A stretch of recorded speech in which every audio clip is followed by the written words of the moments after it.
So before we begin, we'll just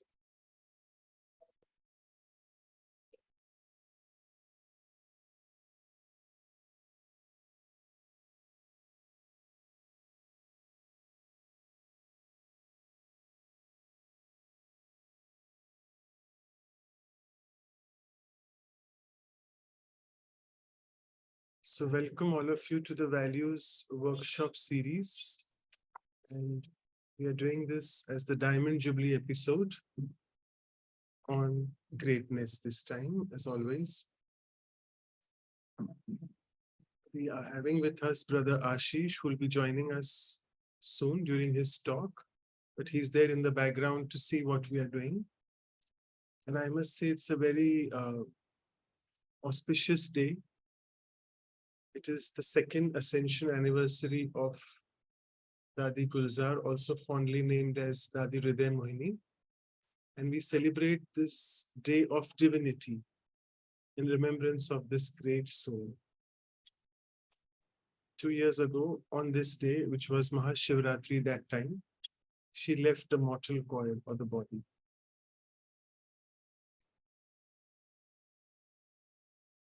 So let's spend a few minutes in silence, reflecting on this value of greatness, asking myself, am I really a great soul? In Hindi, we say Mahan Atma, ya Mahatma.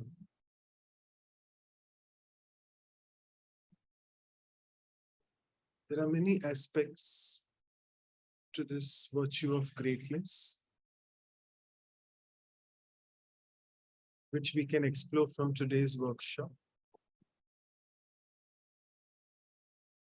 And if I get the answer, no, I am not so great as the other great souls. So can I just ask one more question to myself? That what is it that is preventing me from becoming a great soul? And can I work on that aspect which is preventing me to achieve greatness? So with these two beautiful thoughts, let me just stop sharing the music and we will dive deep into the workshop. As always, we have with us Sister Anu, who's joining from the west coast of Canada, and also all our very tireless servers, all the interpreters. So welcome all of you. And even we also forget to mention about the recorders. So thank you all the recorders who are recording in various languages. So let me just go further. As always, as I said last time as well, that these are the workshops we have been doing so far. And today we have celebrated the silver, the golden, and now today is the diamond episode, the 60th. We have with us a great diamond, Brother Aashish, all the way from UK. So as always, let's first do the icebreaker. And what I would want you all to do, it's a 3-minute video, quite self-explanatory, and there is a person who's speaking in the background. So let's try to learn something from the greatness of these ants, how they are great in whatever they do. So let's see the icebreaker video.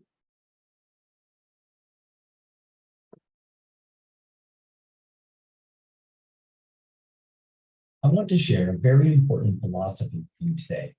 It's a philosophy I think everyone should hear.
Right, wonderful. So something to ponder about, as they said, as he said in the video about greatness, that something greater which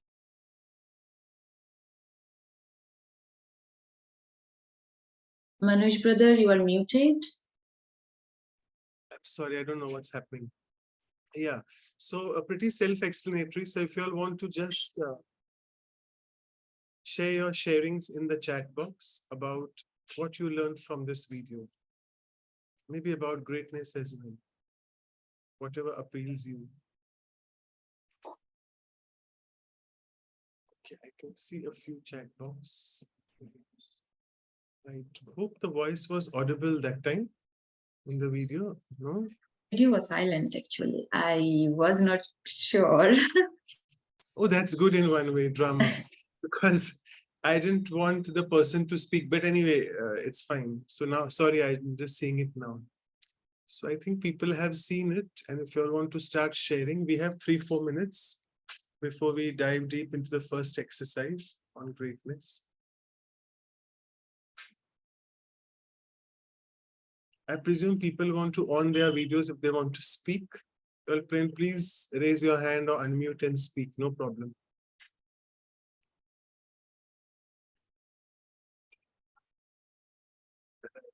Absolute silence. Never give up. Thank you, Sister Kavita, for really breaking the ice. I was just wanting to break it myself, but good you did it. So Meenu says consistency, no fear, confident. Yes, there you are. Subhash says give your best. So there you are. Now you're opening up. All geared to become great souls now. So you can see there are many qualities closely related to greatness. Brother Manuel says teamwork.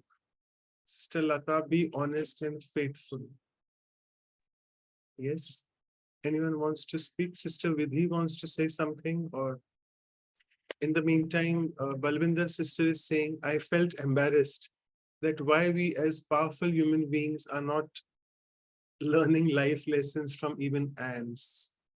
Well, each to his own. Animals who live in harmony, but we don't. Why? Big question. Swarnajit says persistence. Yes, we have covered this as a value before, perseverance. So well said. I think we have 1 more minute, so we can take a few more sharings. You know, icebreakers are just to set the ball rolling so that you all start opening up. And I must say, today's winner is Sister Kavita.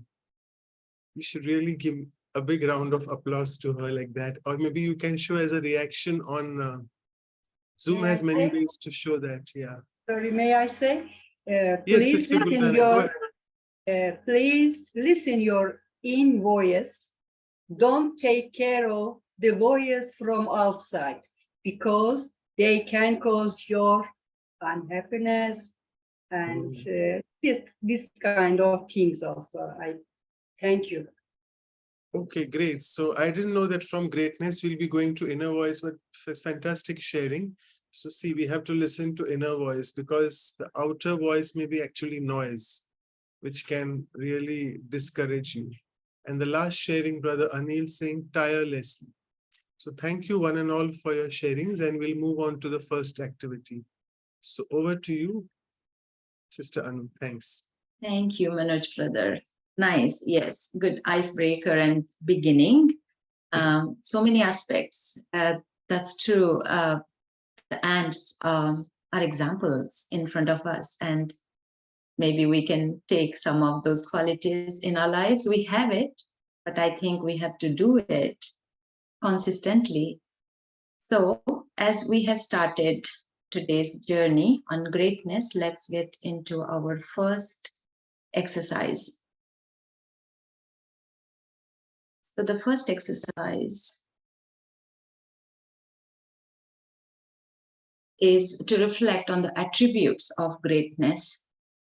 We are always surrounded by great people for whom we feel gratitude because they are around us and inspire us in many ways. So we'll reflect on what is that they show in their activities, in their attributes. What are the qualities that we notice? that makes them great for us. We feel great about them. And it can be anyone around us in our family, at work, friends, teachers, but it can be some historic figure, anyone at the moment. Think about a person who is coming to your mind, who is a great soul, as you have seen, got inspired, and you feel the greatness or gratitude for that person. Visualize that image of the great soul and reflect on the qualities that make them great. So particularly the qualities, what makes them great. So we'll take a minute.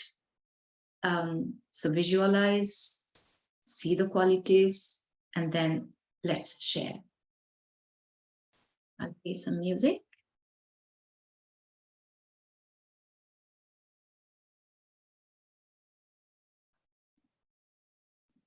Can't.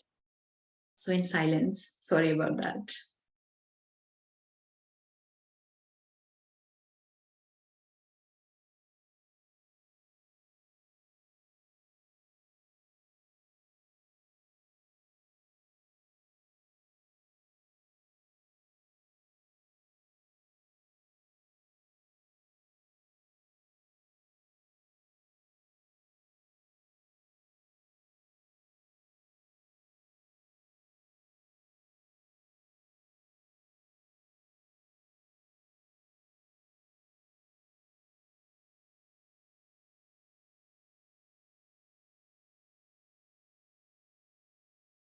So I'm sure you could find or remember somebody and think about deeply what are the qualities they reflect as they feel great to you.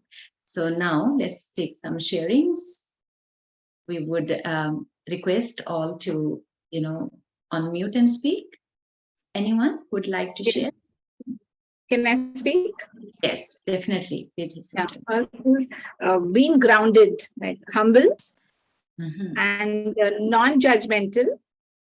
And I'm telling you with my personal, somebody from the family, and speaks less. So I've noticed these three: less speaking, non-judgmental, and grounded. Right. So grounded, humility, non-judgmental, and speaking less. These are really the qualities of greatness. And I think as we'll also listen to the summary, we heard that from our seniors as they were discussing, but truly that makes us feel the greatness of the other people because you feel comfortable around them. You can express yourself fully. Thank you, sister. There are some charts in the chart. Some people have shared. Manuel brother shared that courage and strength to attain the aim. These are the qualities of greatness. Swaranjit said they are great listeners and reachable. That's a great quality, reachable, that they're easy, they're available. It's not that you feel hesitant to ask something. Sushila says humble, natural, giving without reserve, and caring for others. These are the qualities of greatness. Manoj brother says Mahatma Gandhi is the example. You can also mention that. And the greatness he showed were non-violent, peaceful, and purposeful living. We can take some sharings. Golden, you'd like to? Yes. Humility, tolerance, and also giving without any expectation. Thank you. Humility, tolerance, and giving without any expectation. Beautiful. We all recognize this, isn't it? These are all the great qualities that make us so happy and so fulfilled. So great. We are recognizing them and sharing. Yes, Ajuja, brother, you would like to share? I think they have like a very strong like desire towards a particular quality, like a very strong desire towards a particular quality, not just like have a bunch, but like a very, very strong, um, yeah. What is that quality? No, any quality, like there's different great souls, right? So they had different ones. Would you like to name any one particular quality that comes to your mind? One is like always thinking of God and like what good things happen towards him, and one is like being sad about like all the bad in the world and how to correct it. Thinking for the greater good of humanity and about God. Thank you, Juja. Yes, Balvinder, you would like to share? Oh, Om Shanti ji, and good morning, everyone. For me, best example is each one of you on your team is great soul. You're a great personality. Why? Because you're doing great work with so much love, so much dedication, and you are doing unconditionally. You're inspiring so many people around the globe. What else could be greater than that? You're telling us who we are, right? And we are learning how to listen to our inner voice and how to act on it with so much courage. What else could be greater gift as compared to that? Thank you. Thank you. You're very generous. Thank you so much, Balvinder.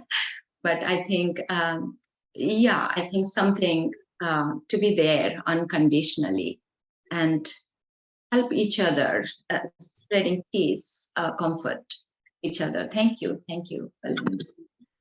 Mahesh, you are. Yeah, Om Shanti Ji. The people who are great, actually, they are very positive. They do not think about the past. They are solution oriented.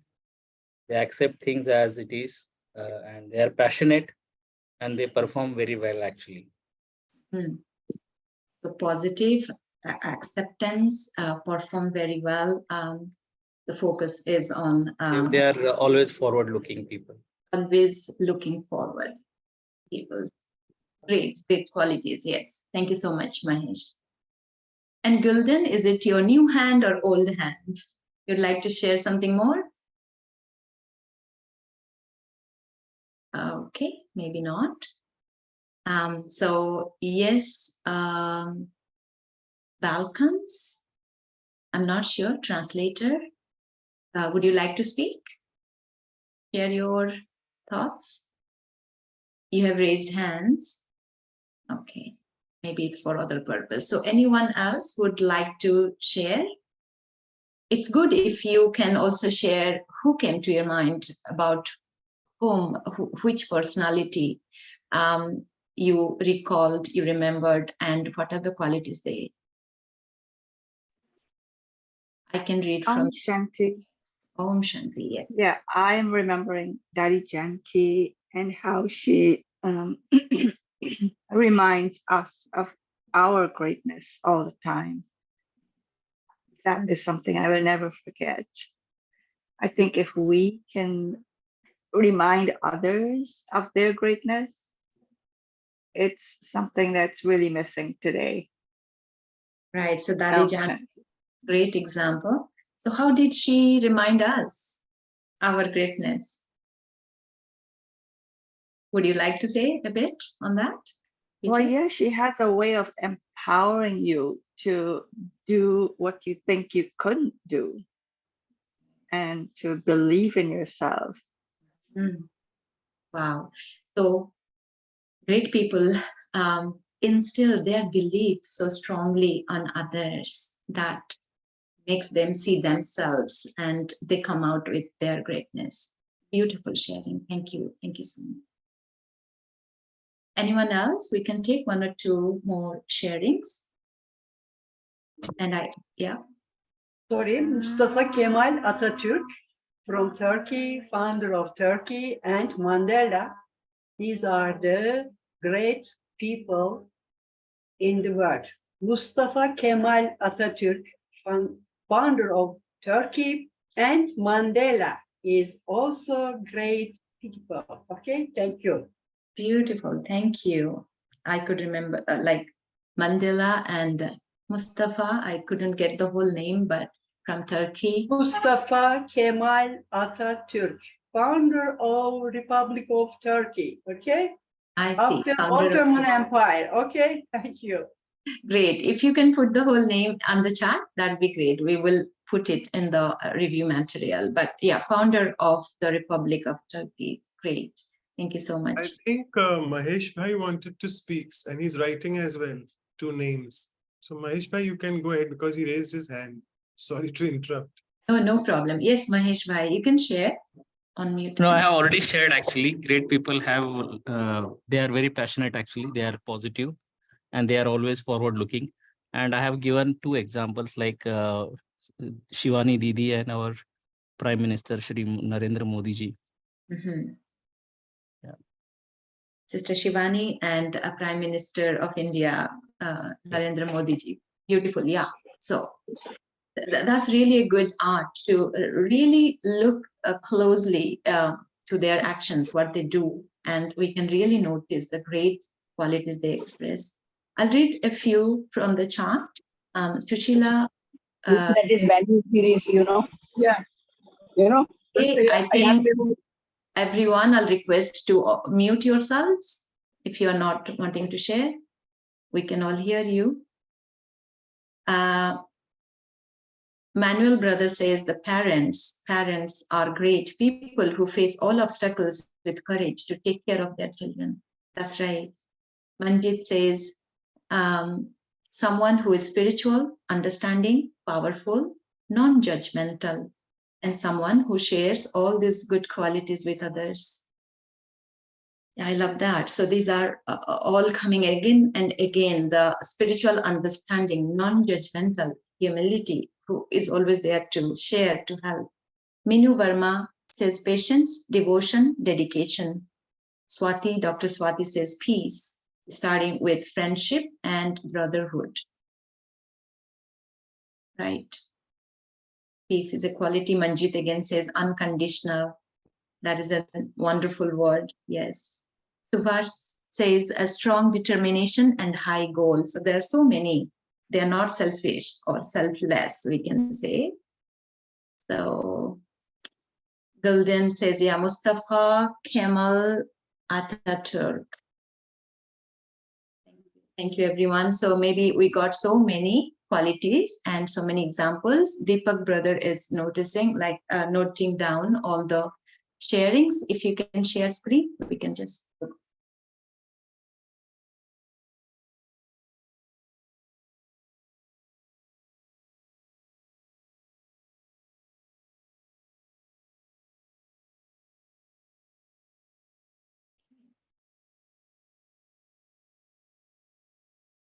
Attributes of greatness. So again, grounded, humble, non-judgmental, who speak less, but they're available for others, who are reachable, non-violent, peaceful, purposeful, tolerance, giving without any expectations, desire to help everybody and humanity, who are understanding, who share their good qualities with others, patience, devotion, dedication, unconditionally helping each other, solution-oriented, positive, compassionate, and always forward-looking, strong determination, high goal, unconditional, peace, friendship and brotherhood.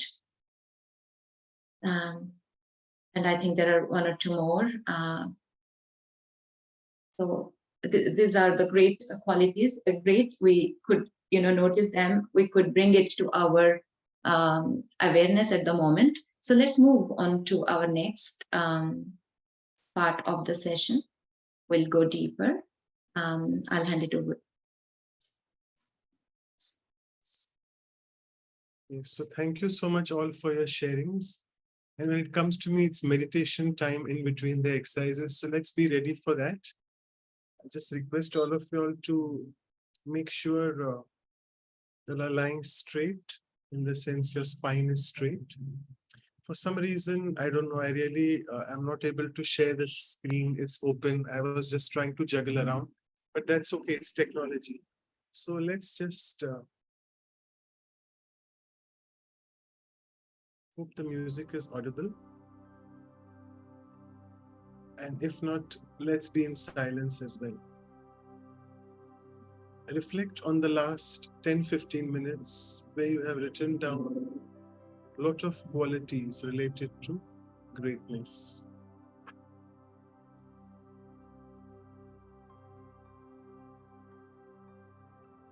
So now let's sit back and relax. And as you relax your body, let your mind try to stabilize on this one thought.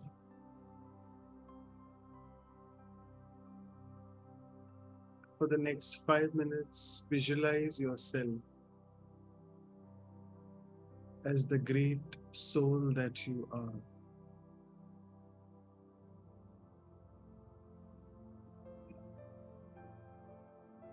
Because knowing my true identity indeed reveals my greatness, my inner greatness.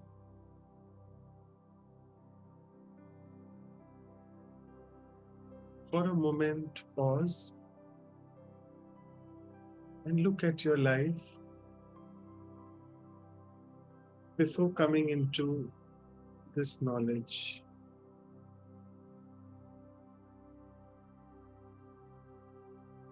And see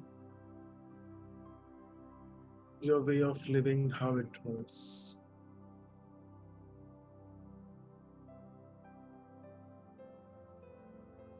And after having pondered on that aspect, again now look at yourself.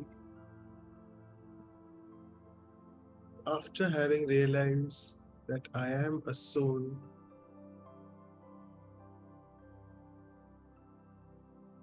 the consciousness of me has become so great and elevated.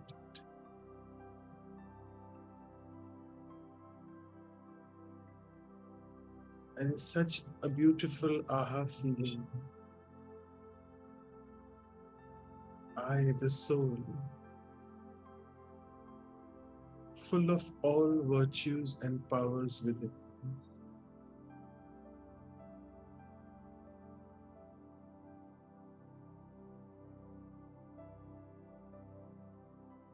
Is indeed a great revelation to happen for me.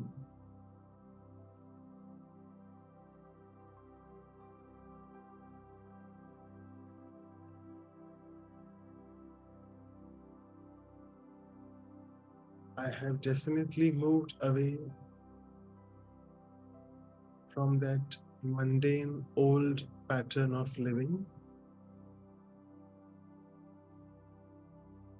into something which is very pure and elevated.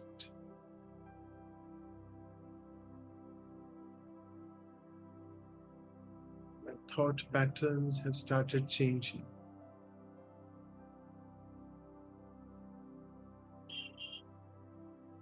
My perception towards things and people have started changing. My vision for self and others is also getting a bit better. Ask yourself, am I feeling a bit better? A bit great than before? And see what answer you get.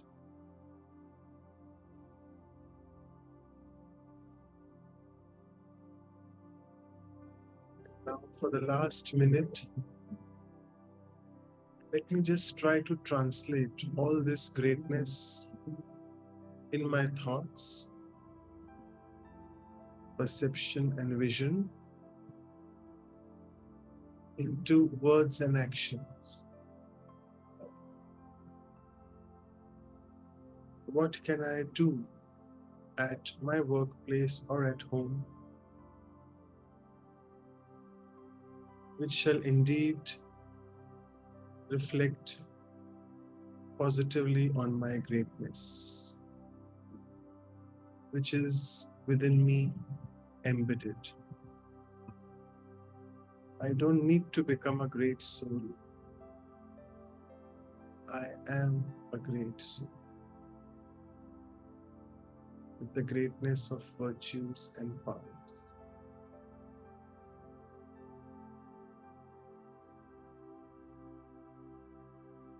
So with this, let me just stop sharing the screen. And as we are ready for the action planning, over to Sister Anu to take us into the next activity. Thank you, all of you. Thanks. Thank you, Manoj brother. That was really beautiful meditation to make us aware that we are great souls. I am great souls. It's all within me. And knowing my true self brings out my greatness. And as we saw, as we always do, we reflected on the greatness, the qualities that somebody else around us shows. But I hope after this meditation, you could visualize yourself. Your perception is clear. You see your great qualities within. And now in this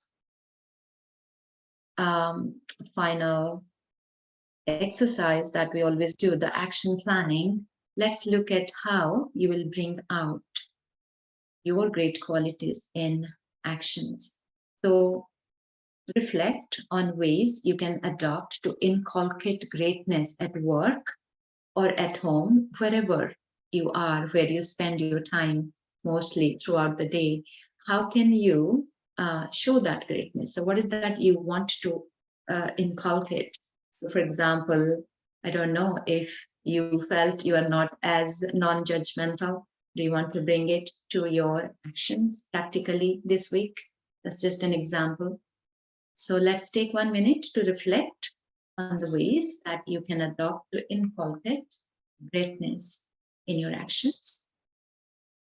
So we'll take 1 minute.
We can make it just simple, that if you can share just one quality of greatness that you want to inculcate or express in your actions this week.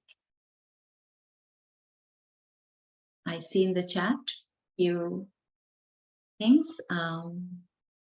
Manuel brother, who is interpreting in Portuguese, says, be available to everyone and be loving. That's what he will inculcate. Kavita says, loving and caring. Subhas says, keep smiling. So we are all doing it this week. Sushila says, having lots of patience, tolerance, allowing the children the time to do the activity with love and encouragement. This is that unconditional word coming into play. Then you are patient, you are tolerant, you're allowing children or others to be as they are. Encourage everybody with love to be as they are. Vidhi says not to react each time, more compassionate. Mahesh says give everyone happiness and along with that be happy. Be accommodating, Vijay says. Amarjit says listening others patiently and understanding them. I know there's so many. Anybody who's like to share, speak.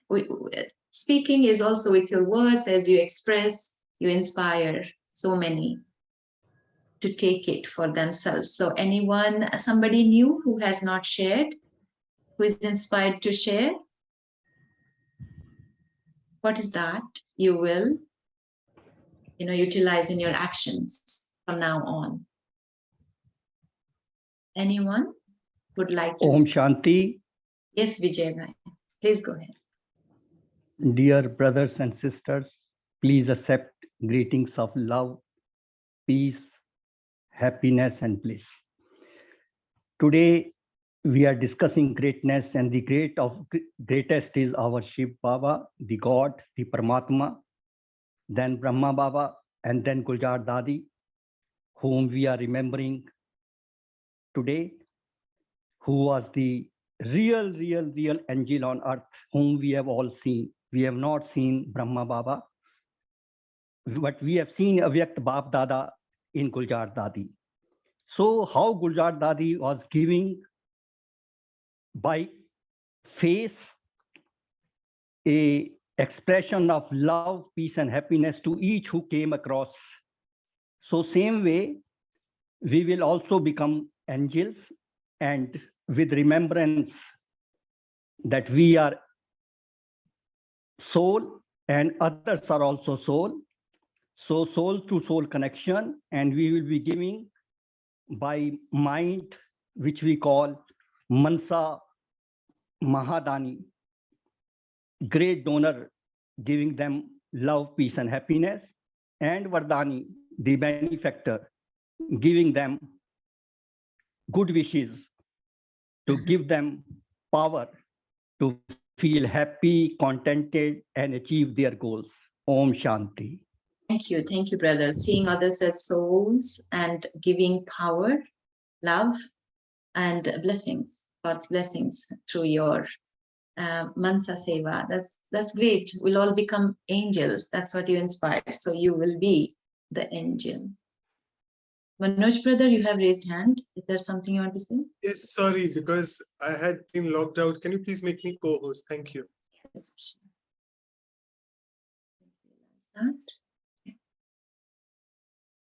Anyone else? Deepak Bhai says being punctual and balancing priorities. That's important. Gurpreet says she will not be judgmental. Yes. Bringing focus to I will not be judgmental will help to bring it out. We have it all inside. We have to bring it in action. Rajiv says treat all with love and respect. Dinesh says practice remaining in self and act with empathy. Manuel brother says Maria, who shared something in Portuguese, says maintain a healthy environment. Jujar says never ending fun in content or provide an abundance of quality in work. That's deeper aspect. Golden says approach gently, listen carefully, and show your love. So many. Dr. Kathy says create a life that feels good on the inside, not just one that looks good on the outside. So inside, holding that pure feelings, humility, love, acceptance, unconditionalness, I would say. And then not only showing outside. Manjeet says in supporting, volunteering, providing help, smiling, caring for others. So many points actually, but again, I would request someone to speak up their point. I don't want to really call out names, but yeah, whoever have not shared before, please would request you to come and share. Maybe Rajiv, you would like to share? I know you have written in the chat, but. Sister, I believe it is much more important to feel great, or to be great. I would recall that book, Feeling Great, that was about Dadi Janki.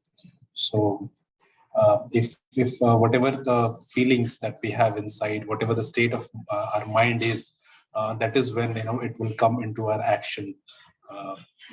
And then we can inculcate in our workplace, or wherever we go or whatever we do. So what we are feeling, that I would like to emphasize on that. So you will, check and inculcate feeling good inside. Nice. Great example, Feeling Good, the book by Dadi Janki. Manjeet says she will give good wishes, pure thoughts, so that others will do well. Minu Verma says acceptance, pure, sincere commitment. Again, Maria says something in Portuguese. I think Manuel brother will translate. Maybe we have one more minute for one more sharing. Anybody who'd like to unmute and speak? Sister Vinaya has raised the hand, so she can speak maybe. Okay, Hello, Sister Om Shanti. Om Shanti. Yeah, for me, being great, or having that great quality is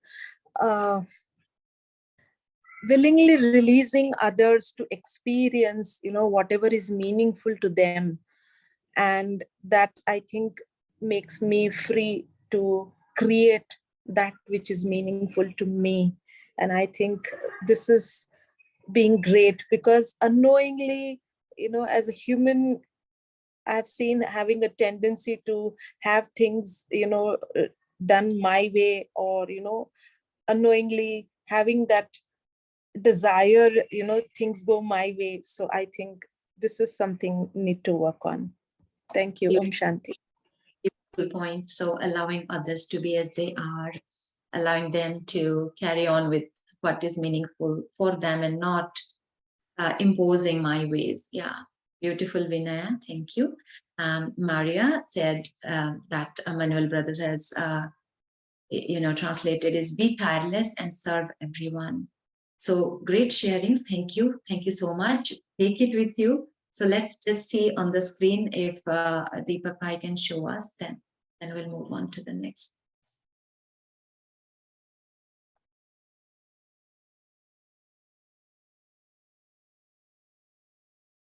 I think the sharing is a bit slow.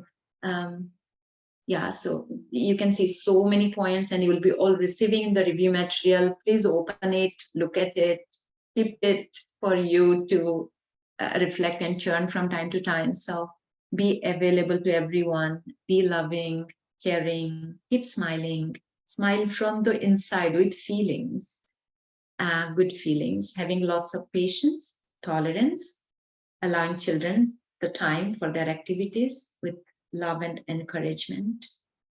Do not react every time. Be more compassionate, be accommodating, give everyone happiness, and be happy yourself. Being punctual, balance with all the priorities, balance them out.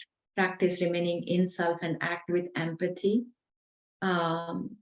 Give quality in your work, whatever you do, abundance of quality. Practice remaining in self, and okay, that is repeating. Yes, we have to be empathetic, treat all with love and respect. There are so many points that has come out actually. So being non-judgmental. So check what is that you want to do. Approach gently, listen carefully, show your love, give love, peace, happiness through your mind, and send God's blessings to all. Supporting, volunteering, providing help, smiling, caring for others, maintain a healthy environment, acceptance, pure, sincere commitment, and again, acceptance, allowing others to be as they are, be tireless, and serve everyone. Really beautiful qualities that have come up. So let's carry it in our personalities from now on. And now let's move on to the next one that I will hand over to Brother. Thank you, everyone. So thank you all of you all for your sharings, and I'm sure the screen is visible. And before I move on to the summary sharing of the talk, the conversation which we had last Saturday, if I can request those who have joined new to please write down your mobile numbers and WhatsApp numbers particularly, and emails in the chat box to either Sister Vidhi or Sister Anu, so that we can send you all the materials as well and also keep you updated in the future for the upcoming programs. So let us move to two great souls interacting with each other. So here, as you can see, I won't be going through each and every point, but you can see the tree, a mighty tree full of greenery, and which has a very strong bark, trunk. And then that is strong because of the roots which are there. So that's what Didi said, Sudesh Didi, that great people do not make any show and they turn within. Everything is hidden. They are like the tree's roots. The deeper they go, the stronger they become. And mightier does the tree. So if the roots are strong, if my foundation is strong, I'm really great. And I don't really need to show that outside. Didi said that, as Vijay Bhai also, I remember, said that the greatness is, all of us have it inbuilt within us. It's because we are children of the Supreme. And the Supreme himself is so great. And what is the greatness of the Supreme Being? It is that he is essential and powerful, just like a seed. So, I mean, it reminds me here of a seed. If I look at a seed, it doesn't have any glamour in it. If I look at a mighty tree, that is obviously more glamorous and magnificent. But a tree doesn't exist without its seed. So a seed, though it doesn't look very great on its outside, but has all good qualities in it, the great qualities. And that's what makes the tree so great. So remaining incognito, hidden, being humble, all these characters really make into a great personality. Also, Didi said, great people don't look for appreciation. They do the work, that's it. Appreciation comes or not, we are not doing work for appreciation, are we? Didi said, greatness becomes stronger with the power of introspection. So again, we are going there, like finding out time for self, doing a little bit of meditation. It will really help me in tapping my inner greatness, which I am. Looking at what kind of thoughts I am creating. And also one more thing, looking at a tree is really a lot in today's summary. Didi said that a tree never eats its own fruit. So similarly, a river also, a flowing river doesn't drink its own water. I remember Brijmohan Bhai Sahab also sharing this all the time. So sharing is a sign of greatness, and a great person usually doesn't use the resources for himself or herself. It is all for others. So that's the sign of a great soul. Didi very eloquently mentioned about Brahma Baba, the greatness of his, and today all of us are being reminded the greatness of Dadi Gulzar because it is her second ascension day of becoming Avyakt. So Brahma Baba was such a great visionary, Didi said, that he started a school. And at that time, he had this beautiful vision that all these young girls and a few boys as well, who have been in this school, they have definitely have to play a role, a greater role sometime in future. And that's what he had a great vision of them. Didi also mentioned another beautiful value closely related to knowledge, that is wisdom. So if my intellect is divine, I can be wise, and it can help me in differentiating what is right or wrong. And here I must say Vande Mataram, which it's again a Hindi word, which means we bow down to all the mothers. So really, if we all of us look at our own lives, our personal lives, really we have to owe a lot to our mothers, because mothers really shape your entire being. The child's being is shaped by the mother. So that's what Brahma Baba, he was such a visionary that he saw the greatness in all these mothers who were though really not educated like today's people are, but they were so great and they became the dadis of today. When I say dadis, it means senior sisters of the organization who really have done a lot in their lives, great things in their life. And till date, as we speak, we have one more Dadi, Dadi Ratan Moini, who is the chief of Brahma Kumaris till this date. She is, as we speak, she'll be 100 years soon, I think in the next year or so. Here then Didi mentioned about a great soul also doing a lot of service, but without any selfish motives.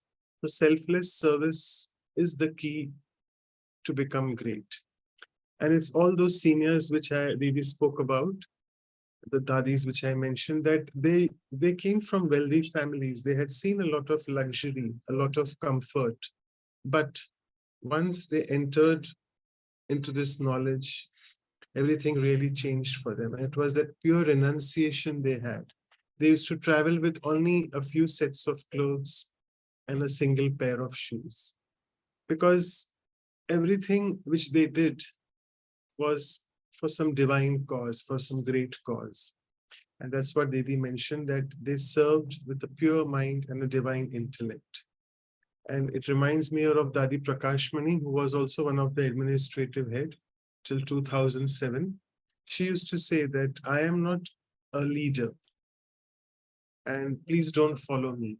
So their motive was, she also, I remember someone asked her, a press reporter, that you have so many sisters and brothers under you and you are the head of the organization. Don't you feel it's a big responsibility? So Dadi said, no, I don't feel I'm the head. If I feel I'm the head, I'll start getting headache. So visionaries like Dadi Prakashmani, Dadi Janki, all of these great Dadis, they never made any followers. They only made leaders. They made people to be like them, as we say, Aap Saman or Baap Saman, which is similar to great souls and similar to the Supreme Being. Here then Sister Moira asked her about a few qualities of love, and love indeed is one quality related to greatness. So Didi spoke a lot about love, and I won't go in details. We have covered this value. Brother Ken had spoken a lot about love. I remember this was in Feb 2021 during the Valentine month.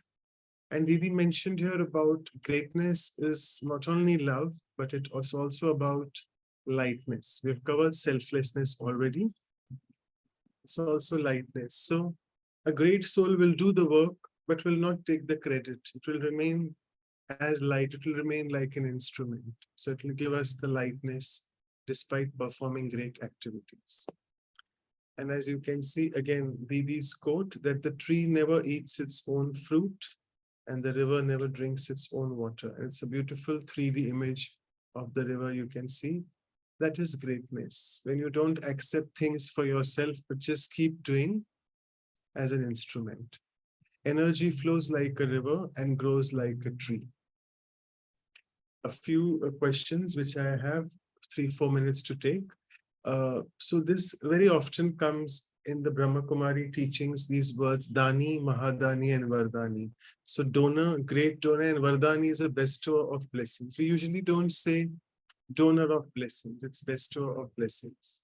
I think bestower word is much more higher or greater than just donation. So why should the donation be great? That was the question. So Didi said that when you do things when you donate things like maybe food, money, clothes, etc., these are limited and they bring temporary joy. But what is a great donation, which is a Mahadan? It is something of virtues, maybe knowledge, powers, everything which helps to develop the inner potential. And therefore it is called as a great donation because it helps you to connect to your inner being and then to the souls. A very common thing in Hindi, we have these words, Dan and Punya. That was the next question. So in English, it is almost the same, donation and charity. But what is the difference between two? So Didi very nicely mentioned this, that charity is with something pure consciousness, which people cherish for their life. That is Punya. And that is why it is said that charity begins at home. The saying all of you know. It makes your intellect clean and clear and divine. So charity with humility is nothing but punya. That's what Didi said. Whereas donation is something, my consciousness may not be pure while donating. If I'm donating having in my mind that there should be some name for me, so I should become famous. My name should be on the front page or something like that. Then it's an impure mind working there. So that is not really punya. That is just adan. And the last question I'll take is, what is the difference, or sorry, what is the connection between, again, a few VK teachings here, Mahan and Mehman. Mahan is greatness and Mehman is being a guest. So Didi said that if you really want to become great, that's the first step. Try to become a guest. Guest means know that your being here in this body is very temporary. And as a guest, if you go to a hotel, you're not attached to anything there of whatever luxury you're getting there, because nothing belongs to you. The hotel doesn't belong to you. So in a similar manner, I, the soul, am residing in this body, which is a very temporary phenomenon. I really have to leave this body sometime or the other. So it is about conquering attachment to all this body and bodily beings, and this humility which brings in greatness. And we had asked Sister Moira, because she was pretty silent. She was interviewing Sudesh Didi actually. But we asked her about her experience of Brahma Kumaris in the last 40 years, about any great souls. And she spoke a lot about Dadi Janki, who was the soul who lived up to the age of 103 years. So here we go. We finished the Q&A, and then finally we approach our very well-awaited speaker. We are all awaiting his presence. He was there with us since the last hour. He's still there with us, I mean. So I'll just stop sharing the screen now and welcome Brother Aashish. He's called Ash very eloquently. People call him Ash in the UK, but I would rather say Brother Aashish.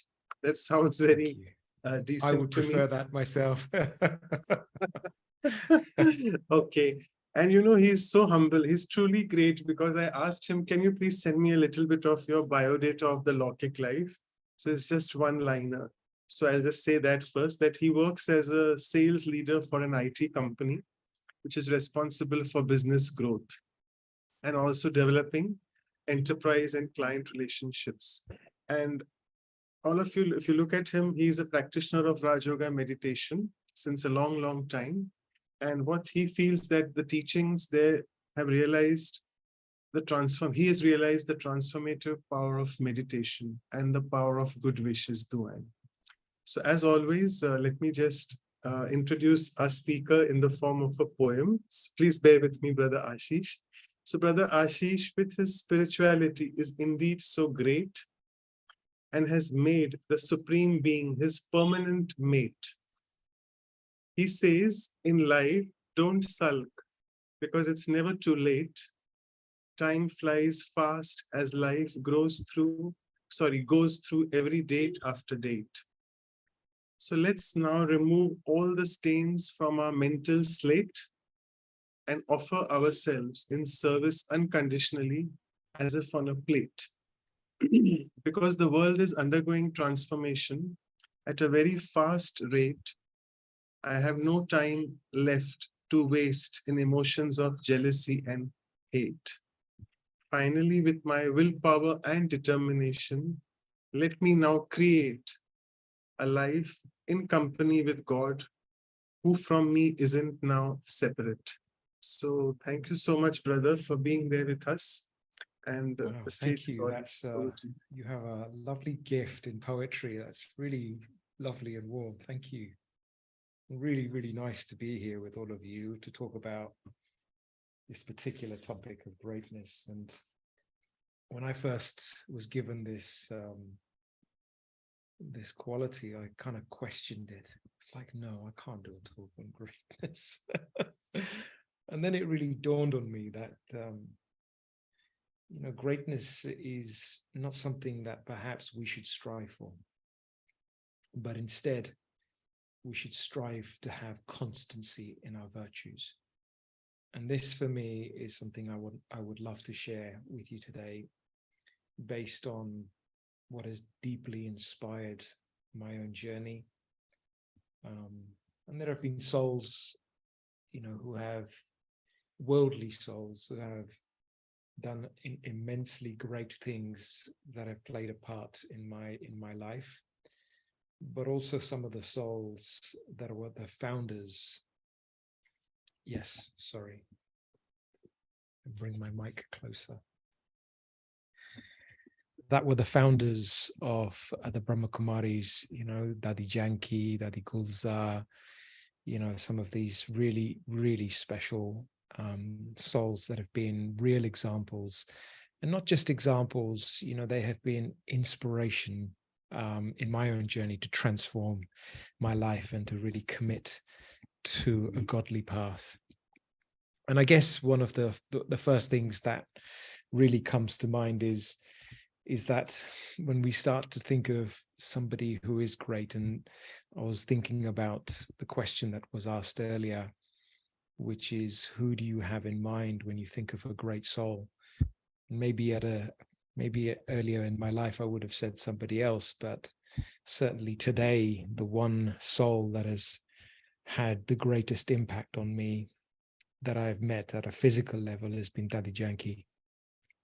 And I can recognize her greatness in very subtle but very obvious ways, because the impact that a soul like that has had on my life has been based on sharing very little, but actually the words that she has shared, I have allowed to take them and change my life.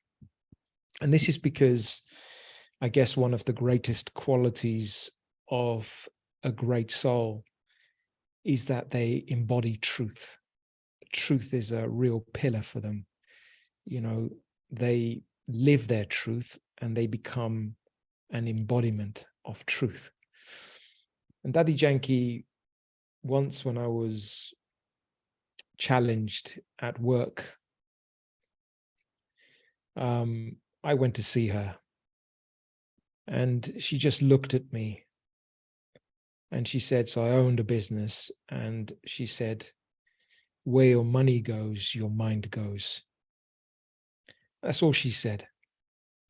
But that one thing that she said drove me to bring change into my life.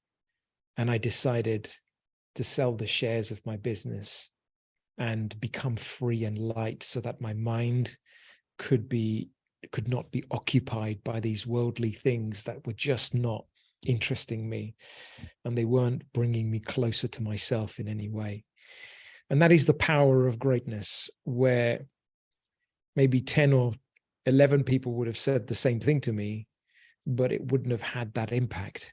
But the one soul that said something like that, someone who was filled with power and truth, and who had the unconditional love for my own growth, for me to reach my own potential. And I trusted that. And I think that's the one thing we can trust in great souls, when there is constancy in their virtues, then there is stability, and they become an anchor for many souls. And for me, she was a real pillar and an anchor. And I could see that the constancy through which she worked and operated showed her power, showed her immense capacity to forgive, her immense capacity to uplift, and her immense capacity to bring hope in others. And I really took a lot of inspiration, because inspiration is the right word. You know, when great souls, you know, they'd never like to be called great, do they? It's a label we give to souls. You know, we can't sit here and say, I am great. Although in our minds, maybe sometimes we will say, oh, isn't that thing I did really, really great? But actually this self-labeling of greatness is a form of arrogance. And so greatness is a title that has to be given to you by somebody as a result of you demonstrating over a long period of time virtuous actions.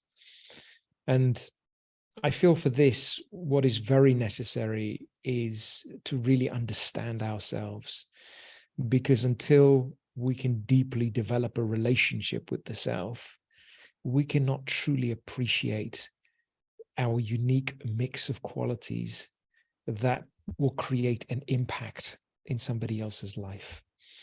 And this is an important thing, because to have virtues is one thing, but to be able to use virtues to uplift and to impact somebody else's life, that is greatness. That is when you're using what has been given to you and what is contained within you in a worthwhile way, in the most worthwhile way. And so this was something that I began to see, that the world is so focused on cleverness, being impressive, being skills focused. But at the level of spirituality, greatness is all about virtues. And even at a worldly level, when you see the greatest souls on the stage of the world, whether they're athletes, whether they have been, politicians, whether they've been really significant change makers, then one of the things we do recognize about all of these souls is that their greatness comes from a level of humility, not just a level of truth, but a level of humility. And, there are some souls who can be brilliant, really amazing, but if they have no humility, they will not reach a place in our hearts. And so humility is greatness. And that is a slogan that we have at the Brahma Kumaris, that where there is humility, there is greatness. Because I can have all of the other virtues, but if I don't have humility, then I cannot be called great. I cannot demonstrate my capacity to bow down, not to be a pushover, but to have the power to accommodate, the power to tolerate. Excuse me.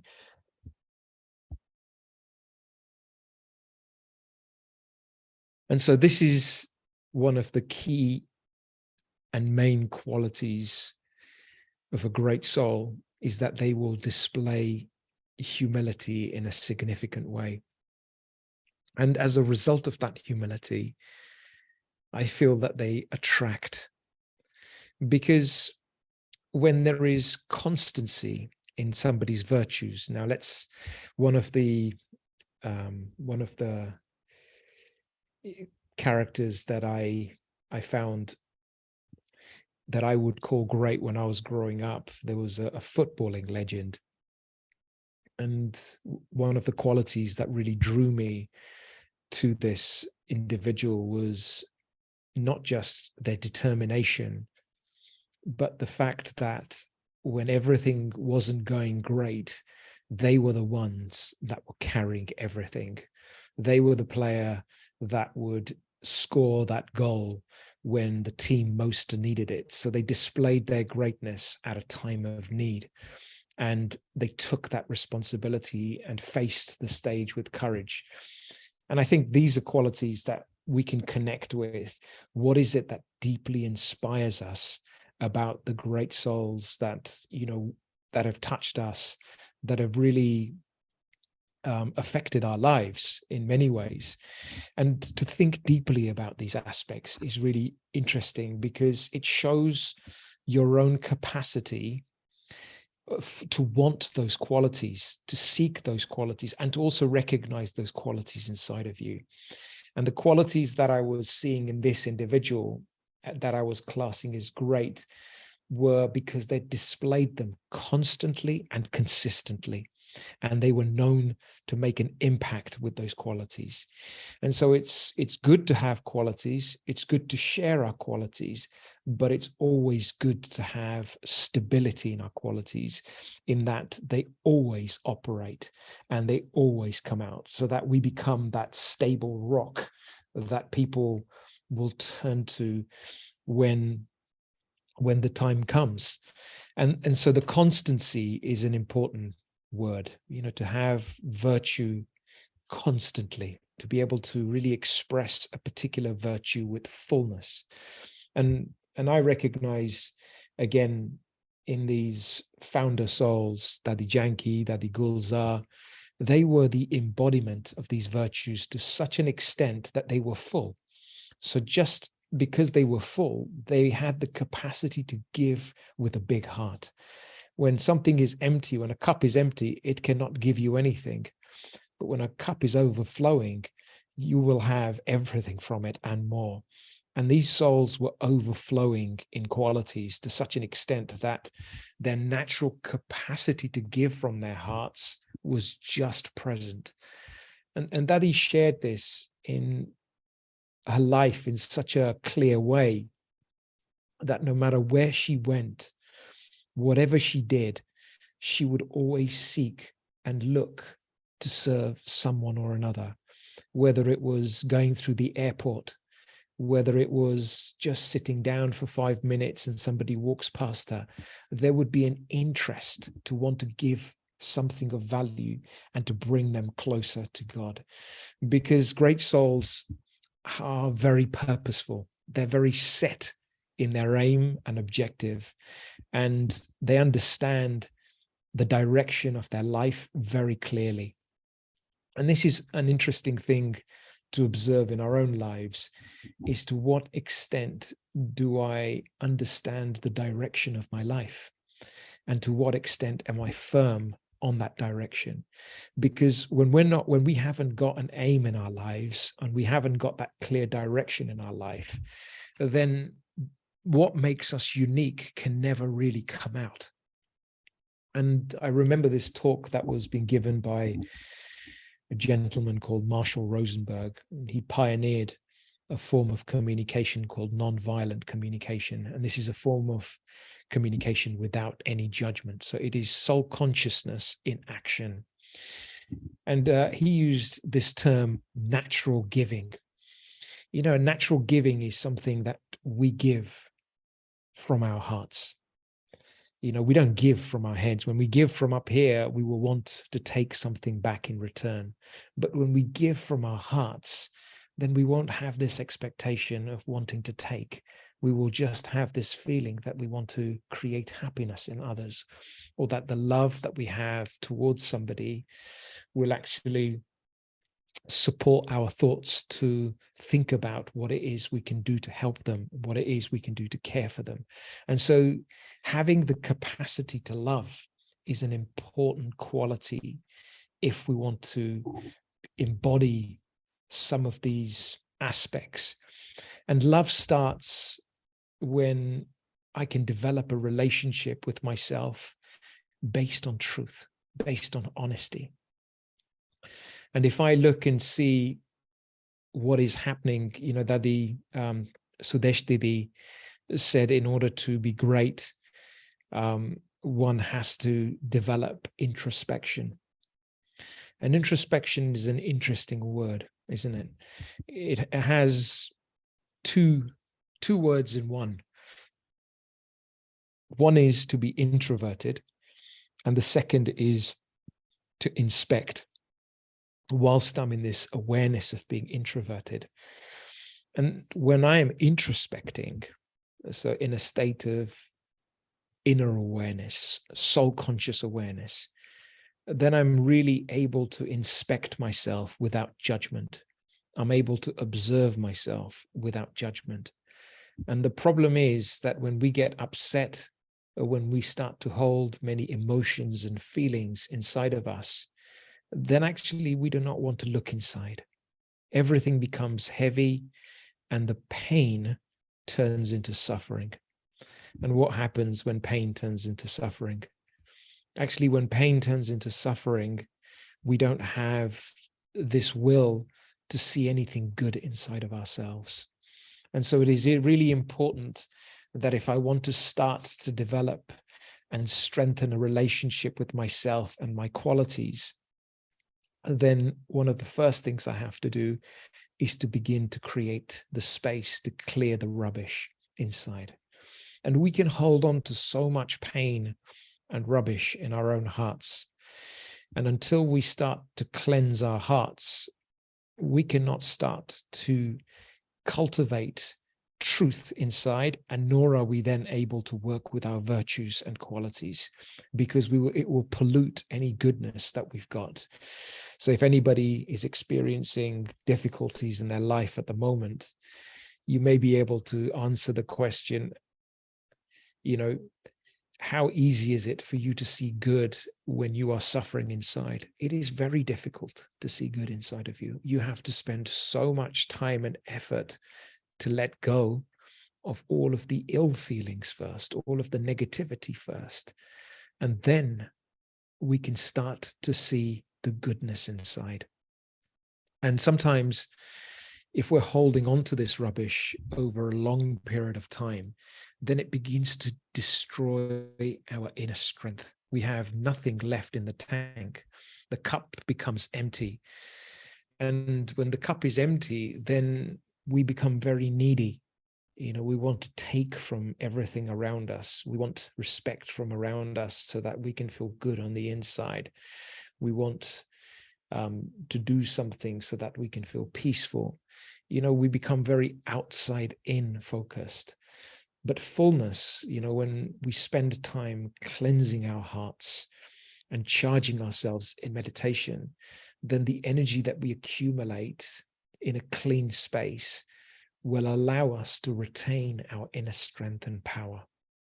And this is the perfect example of how we can then start to cultivate natural giving, because when our hearts are clean and honest, and there is fullness and power inside of us, then we will just share very naturally, because that form of power will create happiness inside of us. But the first step has to be to find peace. If we are peaceless in life, then there is no love, and then there is no happiness. And this is the first blessing that we tend to get from all of these great leaders who have shown us the path, is just be happy and make everyone else happy. Why is that? Because, as soon as you experience happiness, happiness is contagious. It will spread. You will lift somebody in happiness. And that is a great act in itself. That is greatness. There is no other quality, no other task that is as important as to bring happiness into somebody else's life. But first, we have to bring happiness into our lives and to experience that happiness inside. There's another story I wanted to share with you, which showed me the power of self-respect. Because when I begin to build a relationship with myself, and I begin to understand my own unique virtues, then actually I will begin to get to like myself, get to know myself, get to accept myself. And then all of a sudden, I don't need the appreciation of others. I don't need the recognition of others. I don't need the praise of others to feel happy. That self-respect creates my self-worth. And then it's interesting, because when you look at all of the leaders and all of the individuals in your life that have made an impact, one thing that is constant across all of them is that, like a strong tree, they are rooted in their self-respect. And when somebody is rooted in their self-respect, you will automatically have respect for them. And one example I can give you was about 20 years ago. I was in a business meeting at work, and I'll never forget this moment. This was a really important moment when somebody showed their true colors of self-respect. And this deal was a big deal for the business I worked in. If we did not win this project with the client, then it would have made a big difference for us. And we had many meetings with the client, done many proposals. We put in a lot of hard work into this bid. And then came this selection meeting, this final meeting that the customer gives you in order to test you, in order to rock you a little bit, And interestingly, there was myself, there was a colleague of mine, and there was the sales guy who was running, the meeting. And the customer said, to my colleague and my friend that, you know, the way you are going to do this is going to be different from what we would like. And so we want you to do it our way. Would you be happy with that if you got the project? Which is quite a big thing to say. You know, it's basically saying, we don't accept the way you work. We want you to work in our way only. And would you be happy with that? And, you know, would you be happy to lose the project if you didn't get that? And so my friend, this was the moment. This is the moment when life can present a big test paper and you're on the verge of showing what you're made of. And this is where the test really comes out to show your character. And my friend paused for 1 minute. Actually, it was a few moments that he paused for. And he went, I would be happy to lose this project if we could not do it our way, because I deeply believe that the way that we have is the best way to do it. And he shared his reasons why. And there was this silence across the room. And I was very happy to see this in action, because all of a sudden you have someone who has demonstrated their self-respect and hadn't said something that somebody wanted to hear. And it was such a powerful moment that somebody on the customer side started to smile as well. And funnily enough, we won that project. And so it's important to recognize that life will find a way of testing your self-respect at the most critical moments. And this is when we can choose to be what other people want us to be, or to follow the crowd. And that test paper will come, but our greatness will be to be firmly rooted in our own self-respect. And the first self-respect is one of non-violence. You know, Mahatma Gandhi, someone mentioned Mahatma Gandhi earlier, and Mahatma Gandhi was all about non-violence. And that principle was so firm in him that everyone followed him on that basis and could see that in his actions, could see that in the way he communicated. And there was a beautiful story that I wanted to share of Mahatma Gandhi that some of you may have seen. There was a video clip of a British reporter asking Mahatma Gandhi a few questions. And I'll read you specifically what this British reporter was asking Mahatma Gandhi. So he was sat there and he said, will you attire in your native Indian dress whilst attending this conference, Mr. Gandhi, or will you prefer European dress? Yeah. And Mahatma Gandhi said, I shall certainly not be found in European dress. And if the weather permits, I shall present myself exactly as I am today. And Mahatma Gandhi was wearing no shirt, bare-chested, and just a loincloth covering himself.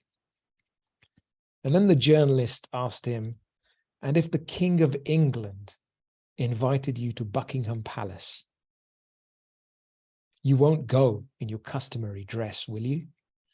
To which Mahatma Gandhi replied, in any other dress, I would be most discourteous to him because I will appear to be artificial. And that to me is greatness. When you're able to see somebody so rooted in their self-respect that they will not be influenced, but they will have the power to influence. And I feel that we will face many challenges and test papers in the journey of life that will come to test whether we can bend our qualities or whether we stay firm and rooted in our self-respect. And that is what creates trust. That is what creates inspiration and hope in others.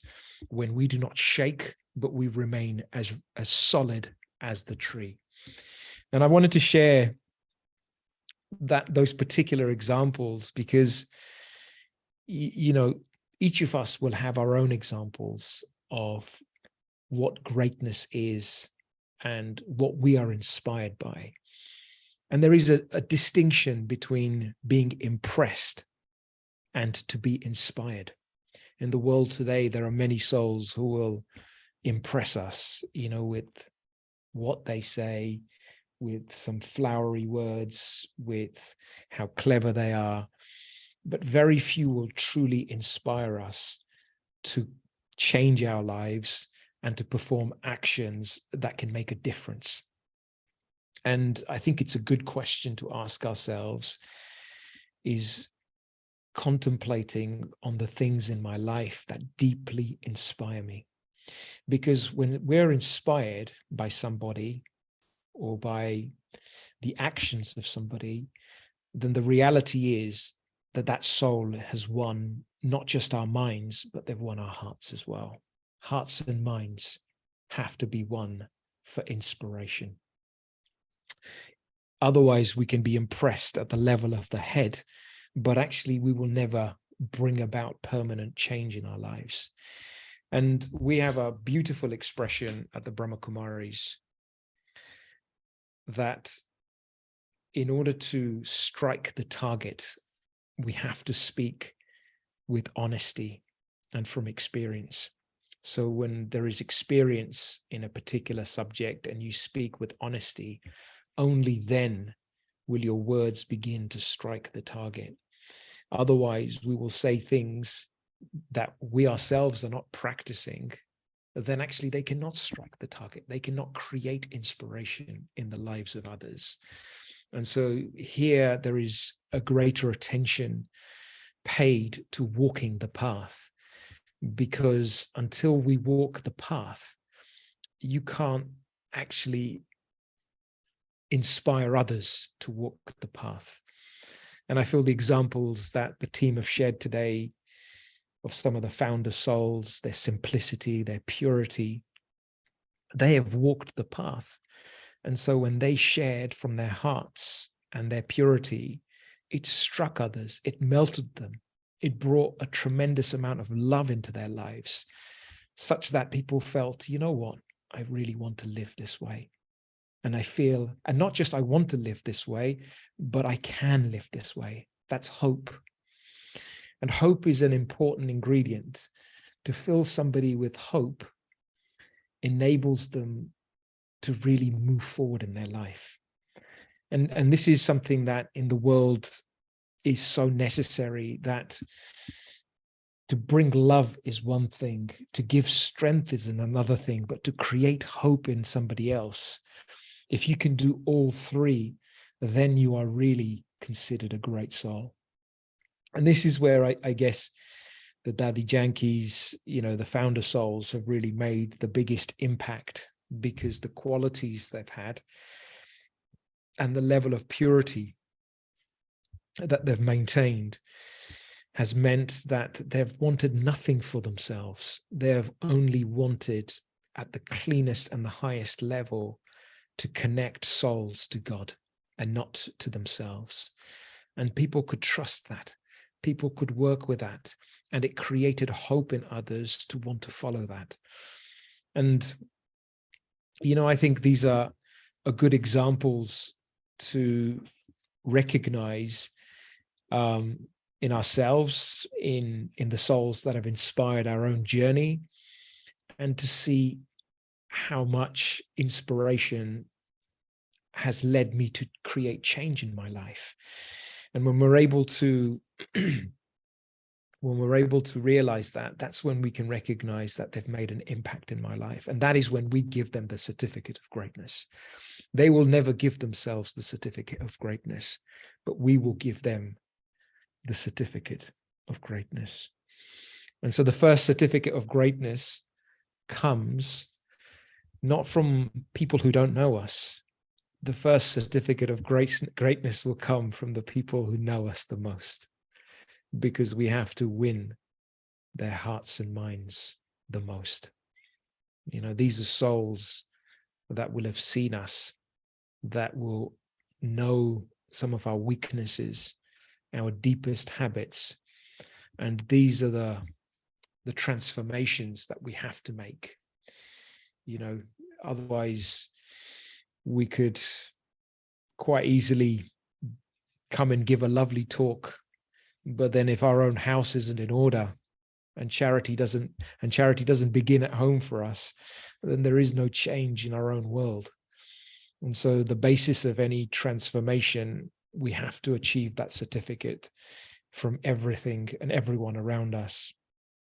And another little story that I wanted to share, because I think we're reaching a time now where one of the greatest gifts we can give to each other is the gift of uplifting somebody when they're down. And in the world today, you know, when you're down, people will kick you.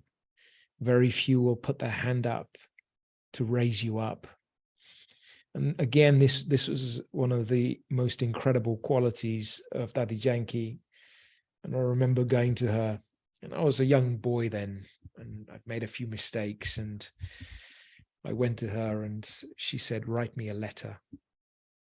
But what she really meant was express yourself with honesty and completely and truthfully. Tell me everything that's in your heart that you wish to let go of. And so I just wrote a letter, and I wrote everything down. You know, even it's a letter I wouldn't show anybody, but I had to have the courage to write down my deepest, darkest secrets that were troubling me. And she read my letter, all 4 pages of it, which was quite embarrassing. And then she invited me to come and see her. And I went to see her, and I sat next to her, and she said, "Do you feel light?" And in that moment, I just started crying. And I was crying, and she was laughing at me. In the sweetest way, she was laughing at me. But she said, she gave me a hanky, and she said, "God is going to take your tears and turn them into diamonds." Now, I've had many memories in my life, but I treasure that memory because it really lifted me. Because not only did her presence make me feel light inside and free inside, but it gave me the strength to move forward. It created hope inside of me. And this is the power of a soul that has not only devoted herself to God, but someone who is powerful in their presence. Literally in her presence, I would go sometimes with so many problems in my head. And as soon as I came into her presence, she would bestow peace and silence in such a powerful way that it would melt any confusion I have. And Daddy would say, "Is there something you want to tell me?" And I would say, "There was, but there isn't anything anymore to tell you." So a powerful soul and a great soul won't wait for you to ask.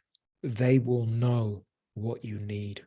They will have the capacity to discriminate what is in your heart and to fill that space with goodness, fill that space with power.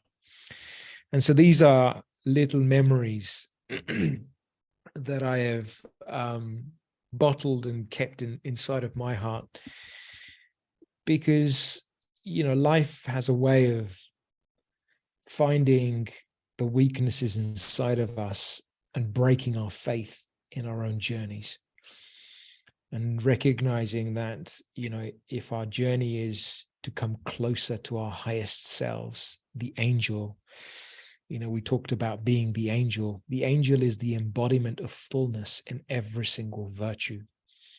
And angels are known as protectors. Angels are known as beings you turn to at your time of need.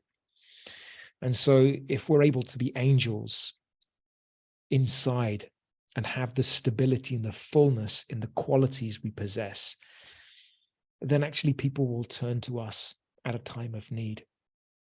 and we will become beacons of upliftment for them.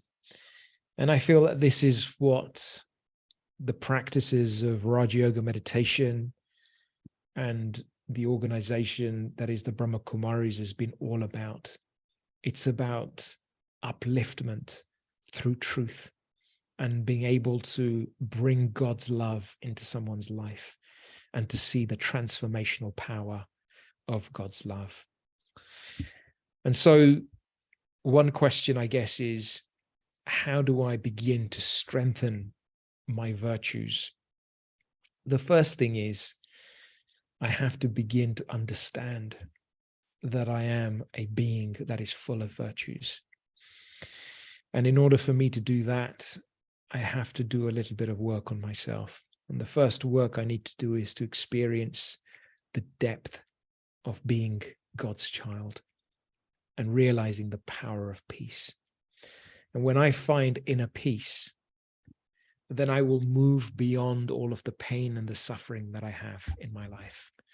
And this is an important part of our healing, because we cannot begin to see the good inside of us until we start to let go of what we're holding that is heavy.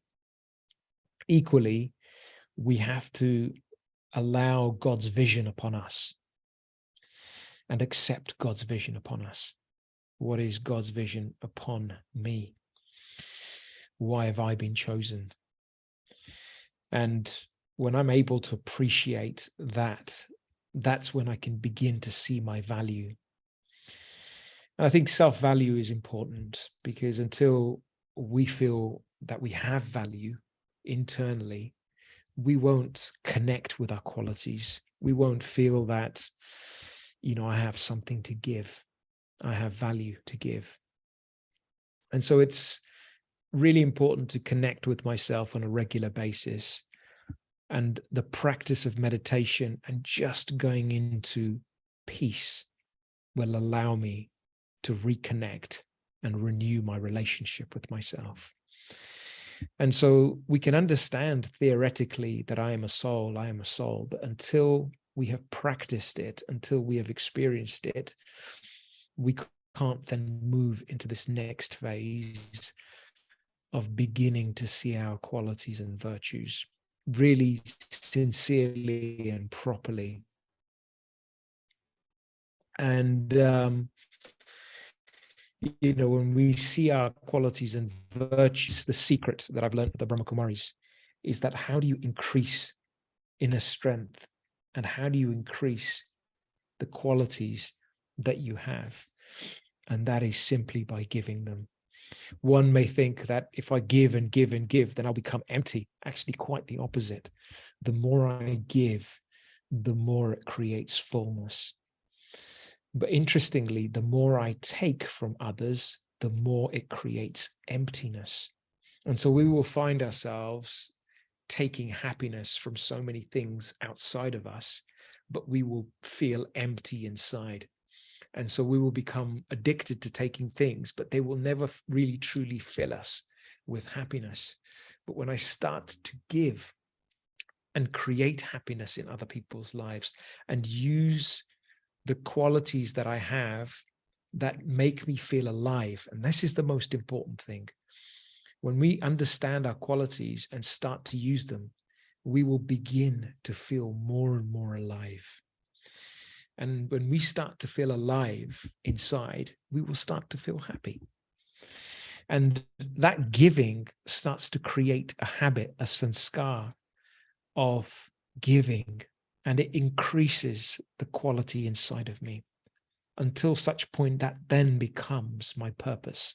I begin to think that this is what I'm here for, and this is what I want to do.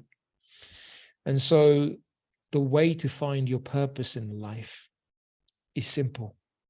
It is first to establish a relationship with yourself, and second, to understand the unique mix of qualities that I have that make an impact in other people's lives, that make me feel alive. And whenever those qualities are expressed, then I begin to feel alive and happy inside.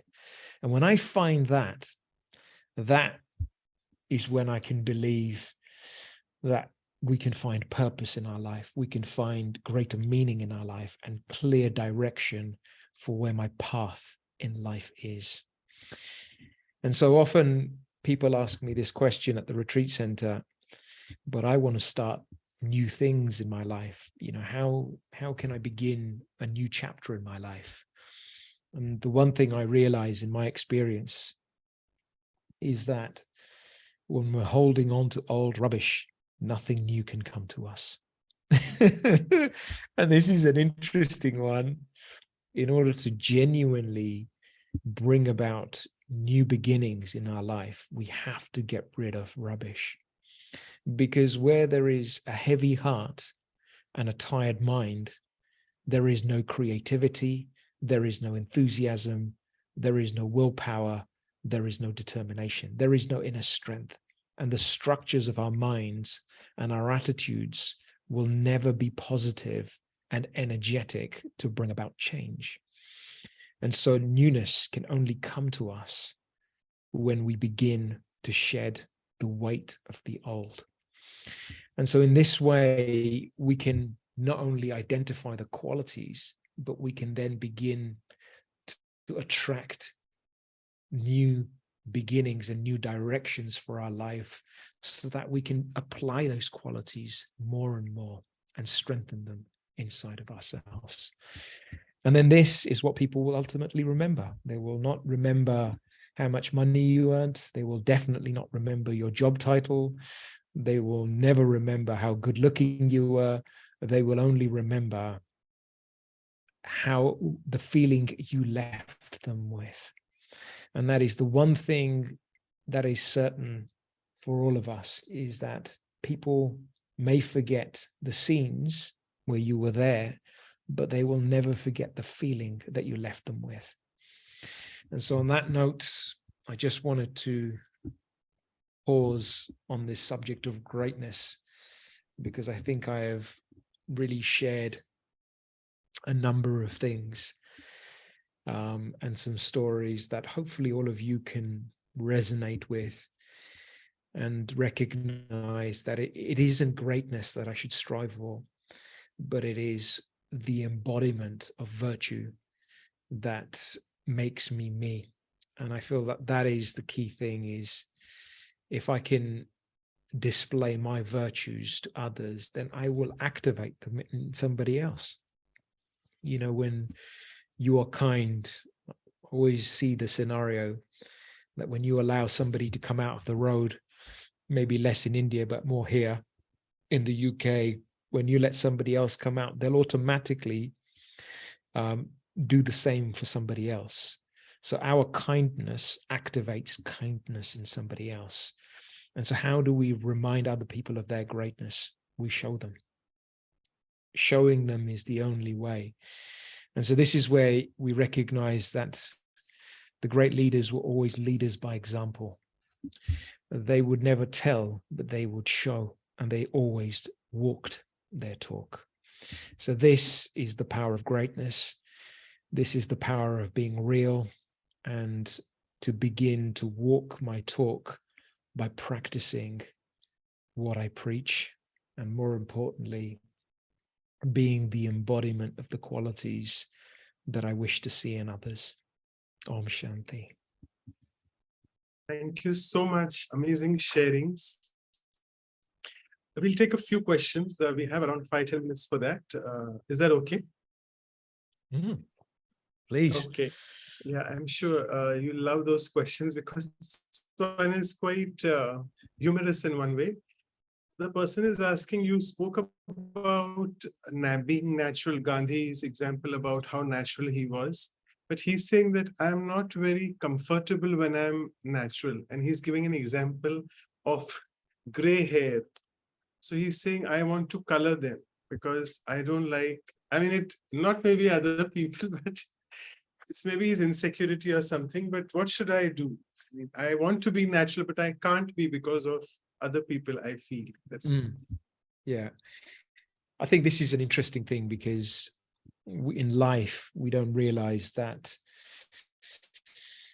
the way other people see us creates our sense of identity and self-respect. And this outside-in approach to how others see me will determine how happy I feel about myself. And so when somebody sees that I have gray hair and they find me less attractive, then I will feel less about myself. It will affect my self-esteem. But Raj Yoga meditation begins to change that completely the other way around. It shows us a lot more about it breaks our identification with the physical. That's the first thing. And it develops our identification with our qualities.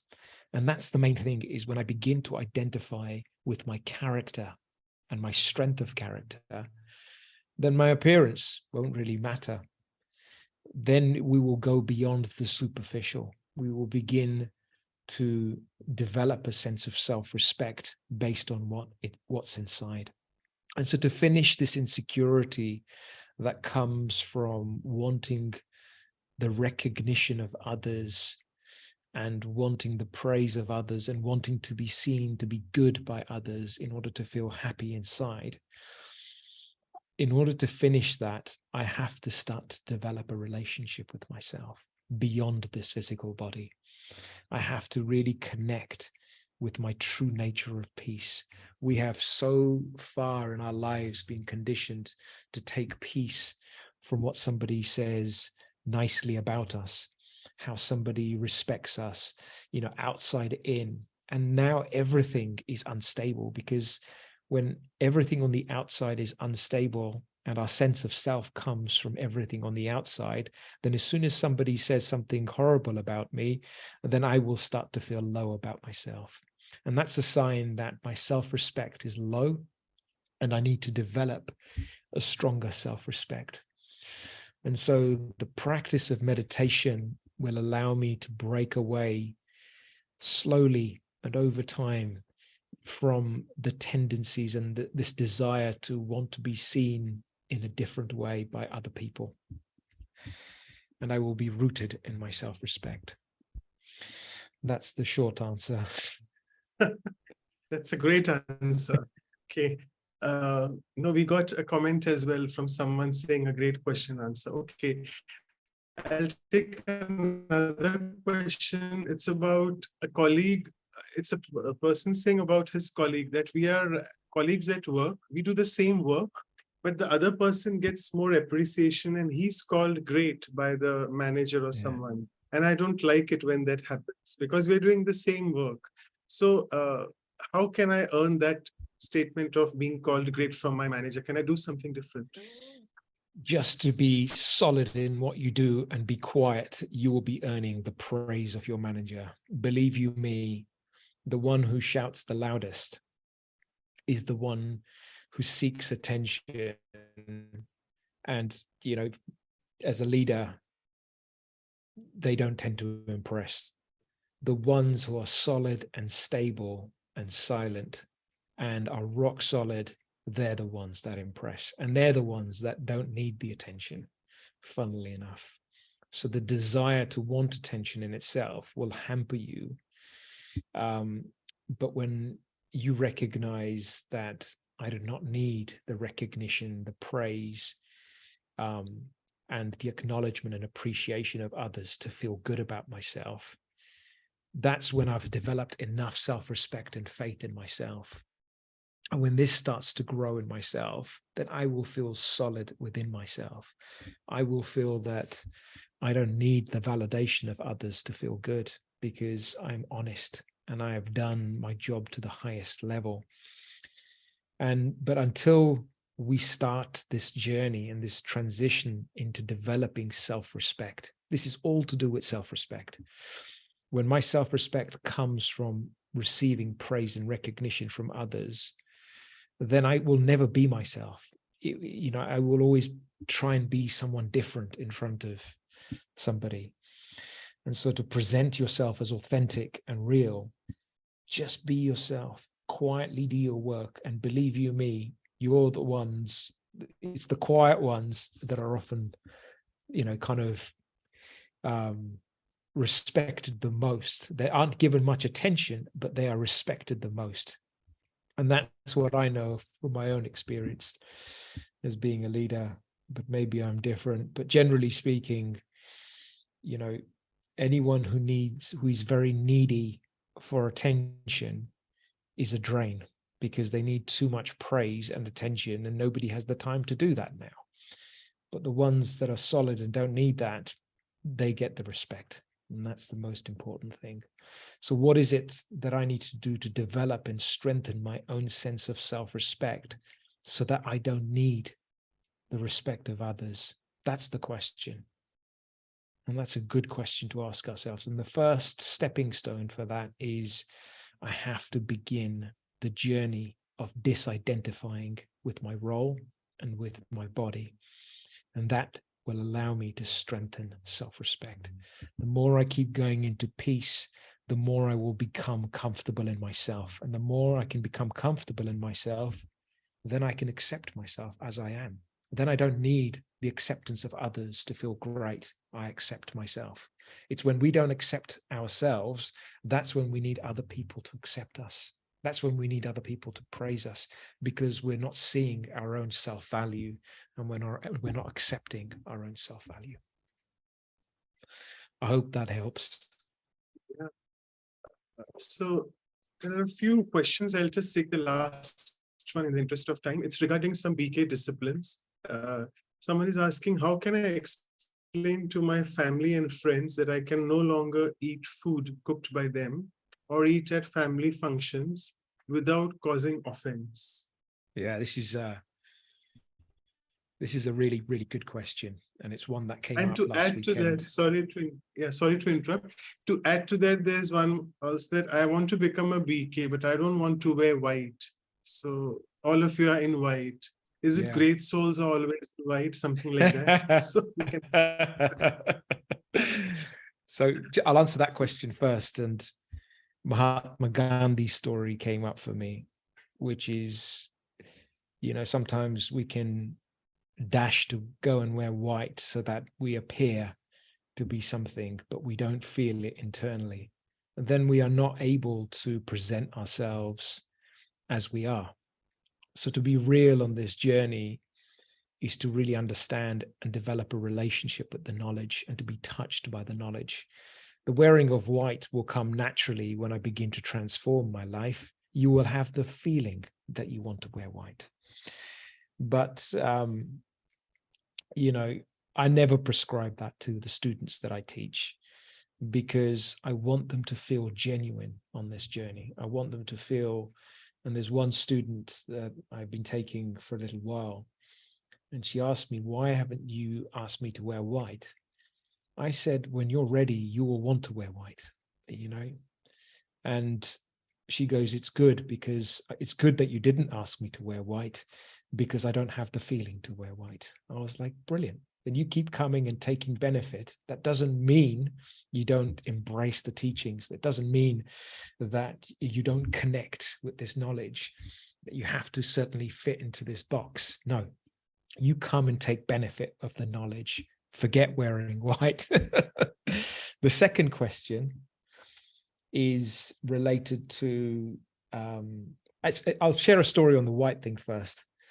I remember when I was going through my rebellious period, and I came when I was a little child. And so when I started going through my rebellious period as a Brahmin, I didn't want to wear white. I had no interest in wearing white, but my family made me wear white when I went, to the ashram. And one of the brothers said to me, "Pakka ho gaya," and I melted in embarrassment.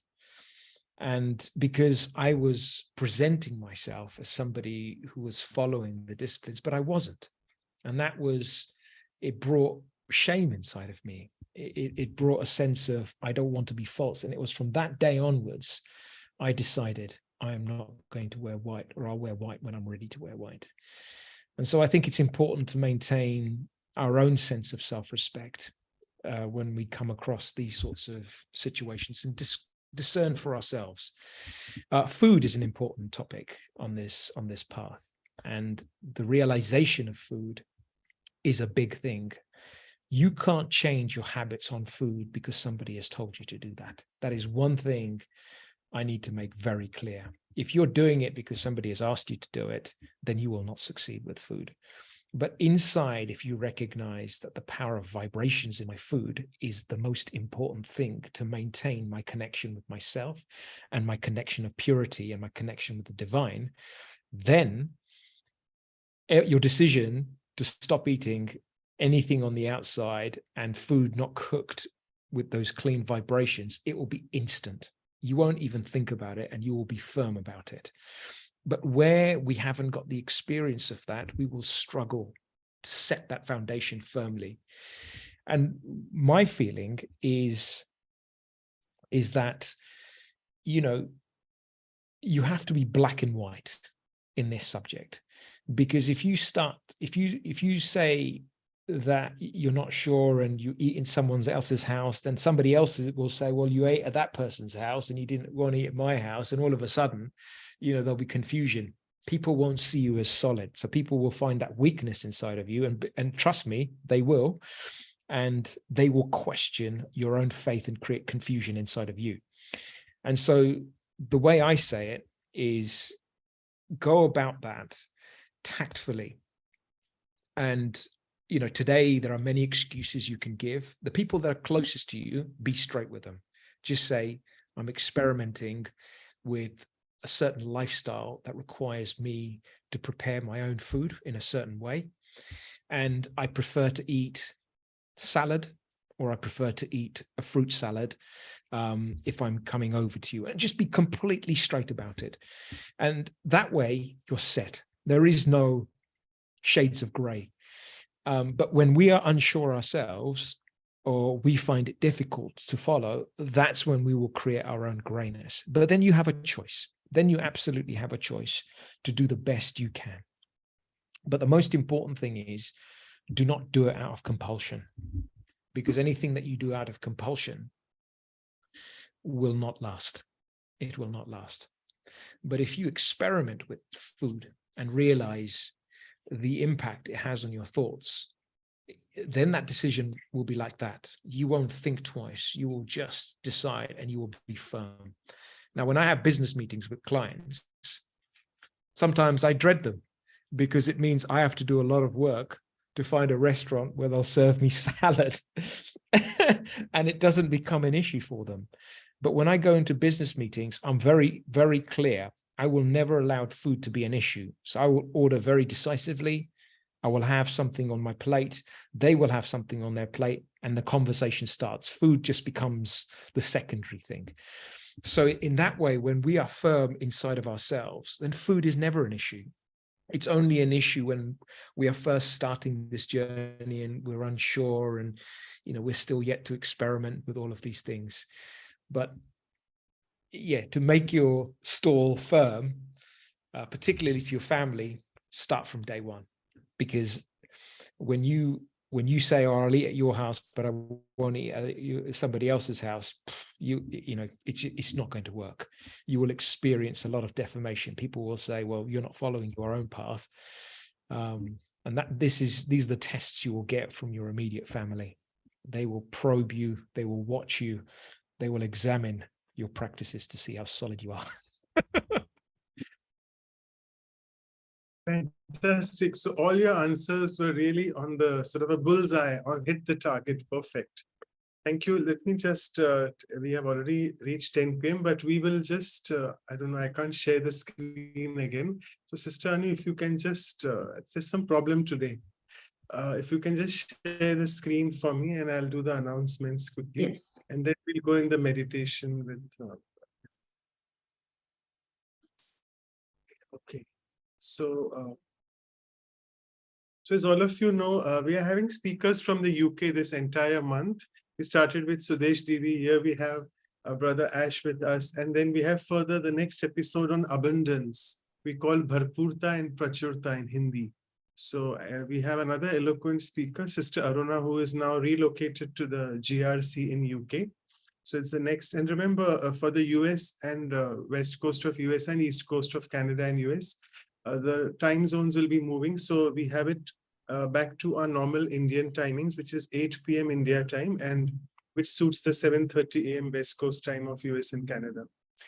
After that, the workshop will be again another brother who is instrumental in Turkey, but again from very much from the UK, Brother Yogesh Sharda. He'll be there with us for the next week after that. And as always, we'll be having the experiential exercises first, followed by his talk. And then as always, we conclude the month with a silence retreat. So we'll be doing that on abundance, which is again in the morning for India on Sunday, 26th March, and the West Coast, it will be 8 to 10 p.m. late evening, 25th of March.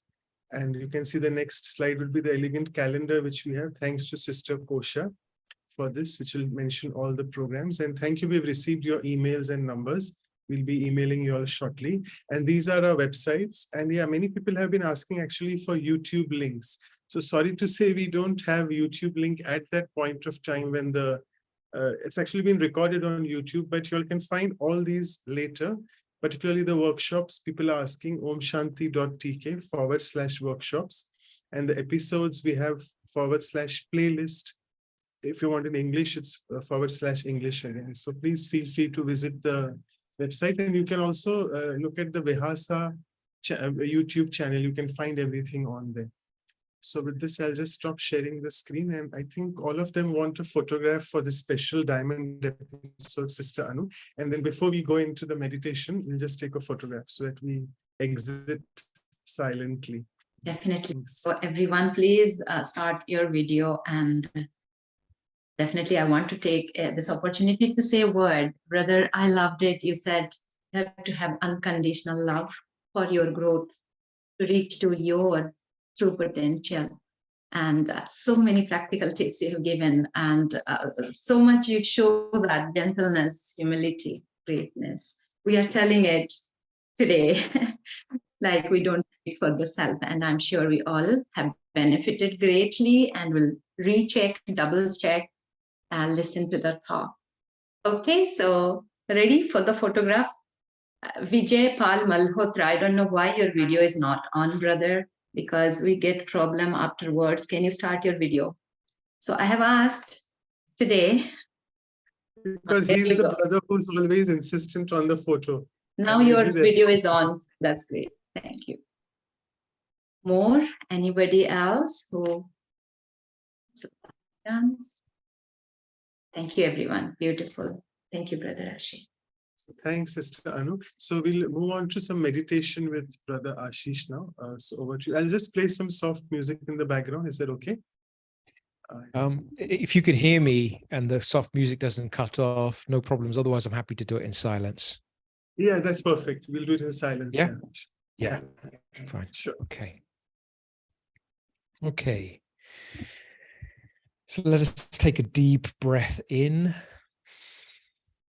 and relax.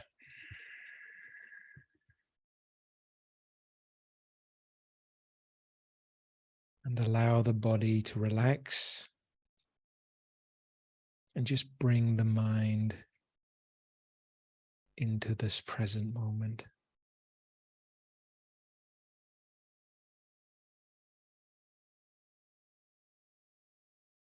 And inside, I begin to experience calmness and quietness. This inner stillness begins to strengthen peace internally.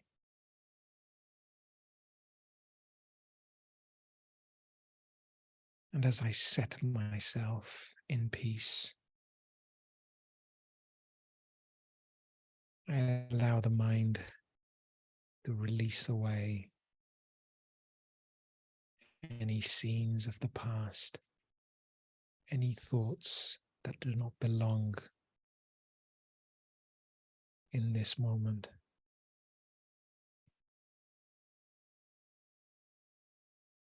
And let me move into this space of silence. Let me begin to enjoy this connection with myself.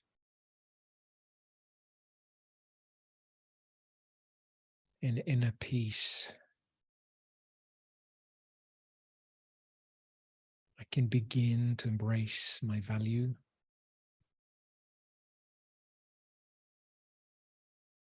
I can begin to reflect on that which is good.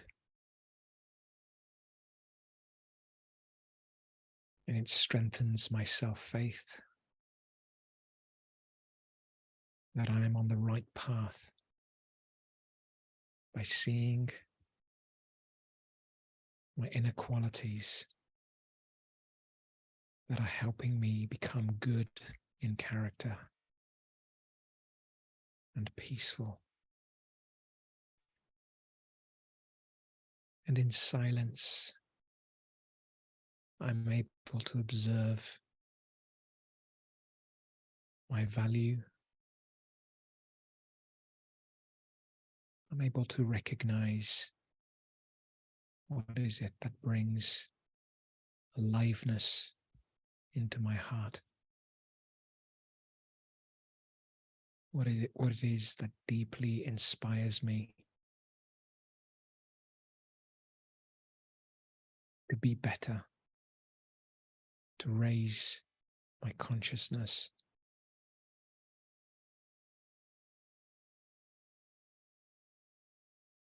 and to strengthen my relationship with myself. I must first begin to experience inner peace, that I am this being of light. I am not this body. I am not my gender. And I am not my name.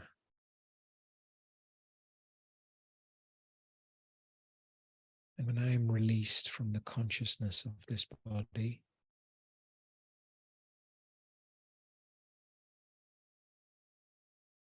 I can begin to appreciate myself.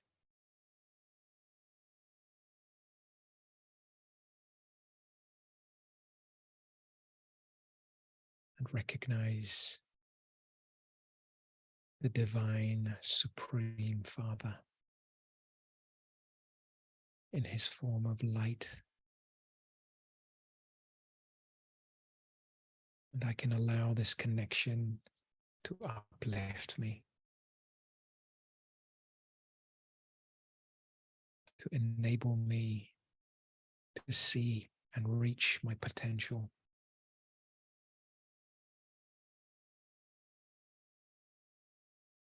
And to examine that which I'm holding on to, which is creating pain and suffering inside. And when I can develop a relationship with myself with honesty, then I can be loving to myself. It is with the power of truth and honesty that I can begin to get to know myself and get to enjoy my own company. So let me recognize my own specialities and qualities. And let me share these in the service of others, my family, my friends, anyone in need. And the more I share them, the more they strengthen, the more consistent and constant they become.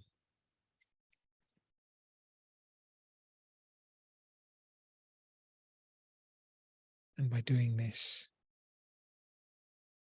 I experience happiness, fullness,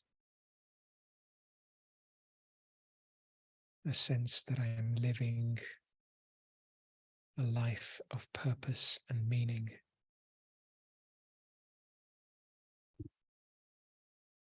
So let me hold this intention of building and renewing my relationship with myself and cleansing my inner world of any negative feelings, any heaviness. Let me become light and free inside. Let me maintain my inner purity.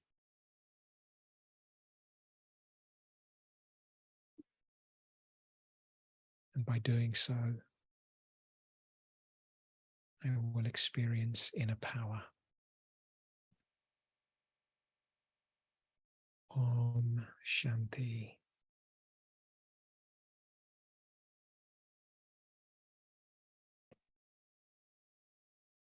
So thank you once again, Brother Ashish, for the fantastic experience and your sharings. Thank you.